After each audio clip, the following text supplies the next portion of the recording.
Hebrews 11:1 says, faith is the substance of things hoped for, the evidence of unseen things. But today you can see this man standing here with me. I'll tell you a story of how I met him. It was in 1986. I was called to the University of Nairobi. The University of Nairobi. But at that time, my father was working in the UK, and we were all there. And it was a time when the NYS, remember, those who went to university, you had to go to NYS first. And we were the third lot who was supposed to go to NYS. But I was like, no way, I can't do this thing. And so I managed to convince my dad that let me go and get an exemption. So I came to Nairobi, came back to Kenya, got an exemption. But as I was coming to Nairobi, a friend of mine asked me, my sister has this guy, those days they called it guy. My sister has this guy. She wants to send something to him. Would you take it? I said, sure. So I came with it. And I told my cousin, there's this guy called Chacha, Odera, and I have something for him. And he said, who? Chacha. He said, keep off that guy. That guy is a smooth operator. You don't want to go near that guy. I said, no, I'm only taking something else sent. And so he said, no, you can't go to campus on your own. Guys, there are bad news. So Moses took me to campus. And I went, room 307, hall 7. I'll never forget. We knocked, and he opened the door. Gave him the gift, gave us some juice. But he asked, when are you going back? I said, maybe in a week's time. He said, could you come back and collect something to take back? I said, sure. The good girl I was. And so I came back. My cousin brought me back, and we took the gift. But my cousin left me for some reason. I still don't know whether there was an agreement or not. Because he deposited me there. And then this smooth operator escorted me to my sister's place where I was going.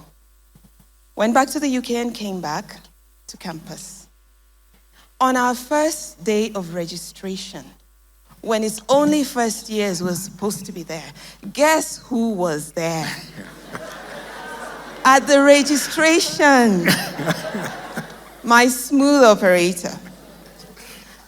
I had no ideas. He had this girlfriend. I took stuff to her. But long story short, why am I telling you this? It became a journey of love. And I had the audacity of hope. Because before I'd come back, just to backtrack, before I came to join the university, I told my sister, I hope when I go to campus, I'm going to meet the love of my life. I want to meet somebody I can love. And there he was, my smooth operator. And that's the journey that we started for 5 years. But where did it start from? I had the audacity of hope that a smooth operator like this guy is the one that I'd meet. And that's where we were. Well, time has a way of revealing the truth. You can see from our own story, our own confession, the enemies of progress.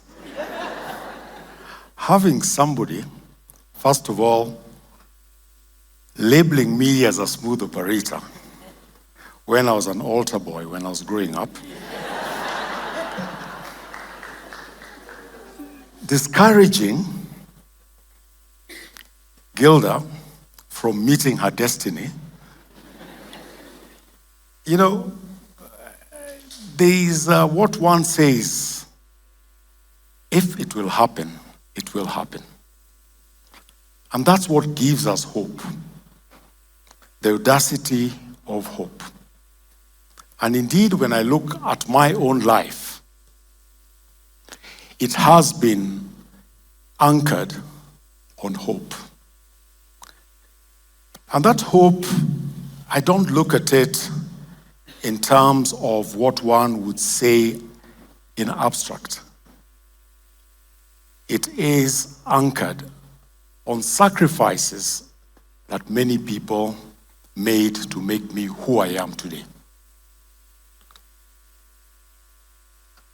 Anchoring what I want to tell you on what she told you, I must first of all concede that it is by the sacrifices that Gilda made that probably I am who I am today. You know, one thing I don't understand about women is how they meet this fellow who they are told don't go anywhere near him. And that's the very reason why they will go to that place you told them not to go. And not only do they come to where I am, but they choose to leave their family to come and join my family. I come from a rather large family, 10 children with 2 mothers, and all of us are just as different as you'd find 10 other people. And she has this courage to come and join our family. And as I continue with the story of our journey, we dated 5 years and then got married. And it's been 33 years since we got married. I don't know who you're clapping for, him, me, or us. But I'll tell you something. One of the other things I hoped for, and I told him, when I was expecting, I said, I really hope and pray that I have a boy who looks just like you with a lot of hair. And when I delivered, that's exactly what happened. The boy who looked just like him with a lot of hair. I remember when our second son was born, we have 2 sons. The other hope that Chacha and I had was that these young men will go through teenage smoothly. We brought them up well, and all is well. But I know a lot of parents here who will give their stories of teenage. And we all go through life. And life happened. But one of the hope, and I have to talk about this, a good Samaritan that came into our lives, is a lady called Rachel Butterfield. Rachel was one of our younger son's lecturer. And she took him under her wings and said, Gilda, we're going to do this together. And throughout his university, she'd call and say, Gilda, this guy, A, B, C, D. And I'm telling you, if there's one person who taught me how to pray and elevated my faith, it was that young man. You know, with everything that looks sour, some sweetness comes out of it. And when you see this young man today, I am so proud of him. So proud of him. He's a banker. And that's history. And he's mentoring other people today. But that's where hope took us. I didn't give up. I had to put my PhD aside and focus on praying for this young man. Literally, I mean it. But hope endured. And today we see such a beautiful product of our 2 sons. That's what faith and hope does. And in all that faith and hope, last year, December 5th, as my late father, lay in hospital. He had been in for a week. We didn't see that it was coming that soon. But with prayer and with hope, because he asked me, Gilda, when are you finishing? He kept asking me this, and it kept getting to me.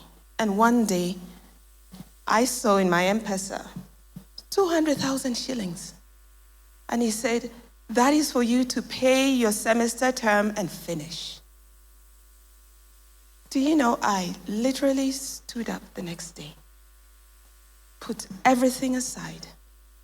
Some mornings I would walk in and Chacha is walking out to go and get ready to go to work. I'm walking in from the library, my home library.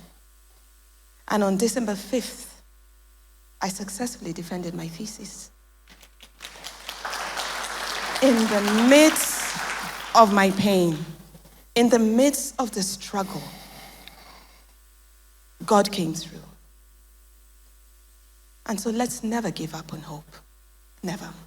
This smooth operator of mine here has a very large heart. The Good Samaritan. One thing which people never get in that story, it wasn't a story of a person who had some time to spare and who stopped by to help a buddy. It was a complete stranger.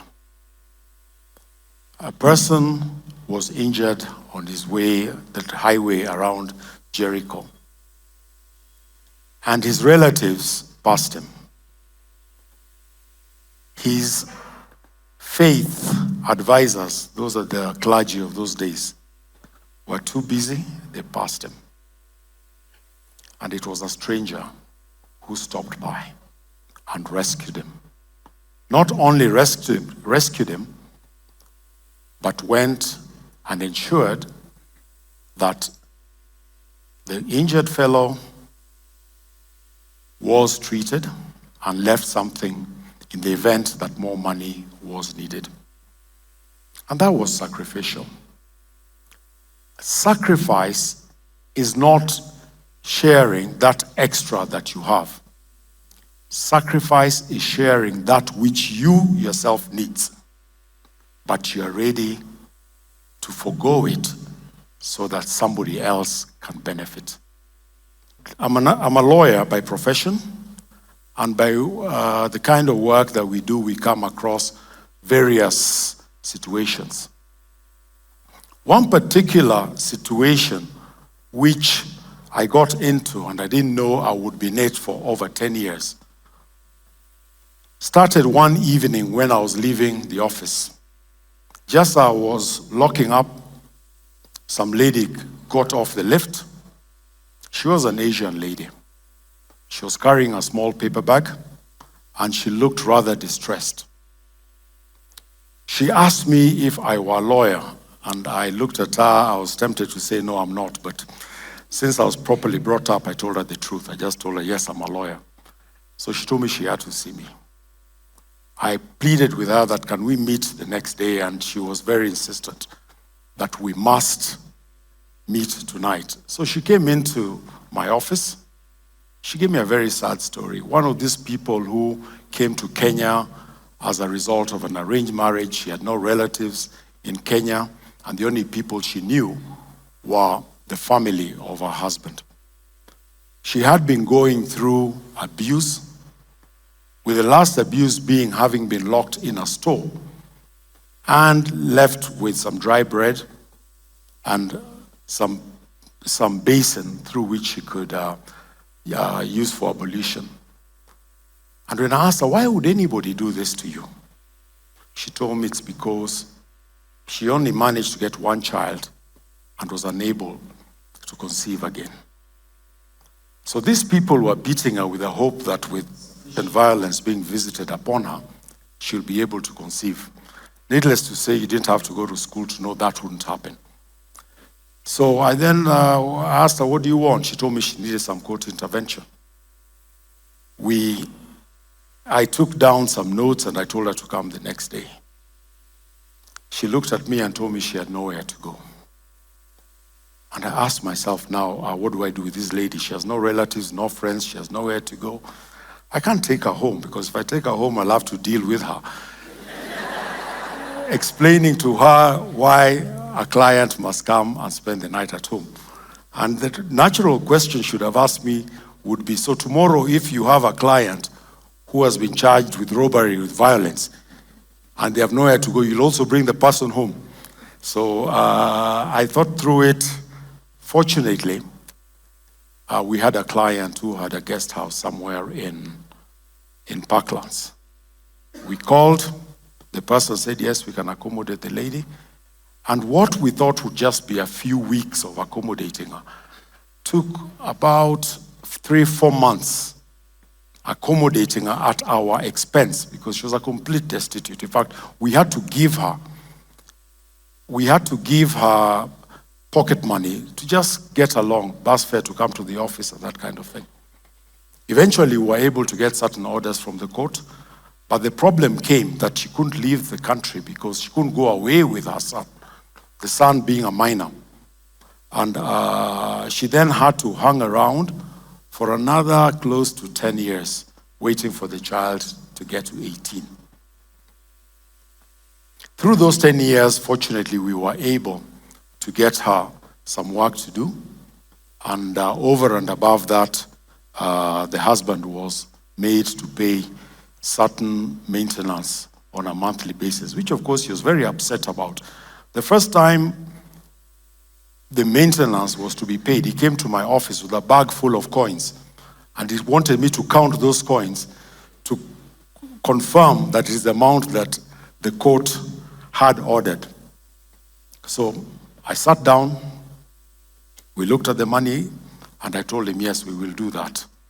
I gave him a receipt, but we didn't give the lady the coins. We gave her cash, but carried the coins to court the next time we went to court, just to tell the court what kind of person this guy was. For 10 years, it was extremely difficult, but eventually the child grew, became an adult, went to London School of Economics, and was now, my client was ready to go back home. She has been sending me messages every year, at least twice a year, just saying, thank you. Why am I telling you this story? It is because of the sacrifices other people made to make me who I am that also gave me that value that when other people are down, you should stretch out your hands to them and pull them up. And I will assure you, it has never made any person poorer by stretching out their hands to lift somebody on their back.